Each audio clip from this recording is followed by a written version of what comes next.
Hello friends, నేను మీ ముందుకు వచ్చేసా సోయా చంక్స్ కర్రీతో. ఇలా ఒకసారి ట్రై చేయండి, చాలా బాగుంటుంది. వాటర్లో వేసుకొని నానబెట్టుకున్నానండి సోయా చంక్స్ని. బాగా పిండి ఒక ప్లేట్లో పెట్టుకున్నాను. ఒక ప్యాన్ తీసుకొని అది హీట్ చేసుకున్నాక ఆయిల్ 2 టేబుల్ స్పూన్ ఆయిల్ వేసి బాగా ఫ్రై చేయాలండి. గోల్డెన్ రెడ్ కలర్లో వచ్చాయి. ఇప్పుడు ఇవి ఒక ప్లేట్లో తీసుకుంటున్నానండి.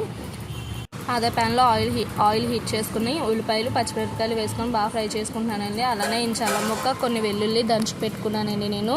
అది కూడా యాడ్ చేసుకొని బాగా ఫ్రై చేసుకుంటున్నాను. అలానే టమాటా కూడా యాడ్ చేసుకొని బాగా ఫ్రై చేస్తున్నానండి. బాగా ఫ్రై అయిపోయింది కదండి. కొంచెం కారం, కొంచెం సాల్ట్, అలానే కొంచెం గరం మసాలా, కొంచెం పసుపు అన్నది కూడా యాడ్ చేసుకొని బాగా ఫ్రై చేసుకుంటున్నాను. నేను దీంట్లో ఒక హాఫ్ గ్లాస్ వాటర్ అనేది కూడా యాడ్ చేసుకుంటున్నానండి.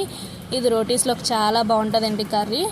అలానే ముందుగా ఫ్రై చేసుకున్న సోయా చంక్స్ని కూడా యాడ్ చేసుకొని ఒక 10 మినిట్స్ బాయిల్ చేయాలండి. బాగా బాయిల్ అయిపోయాయి కదండి.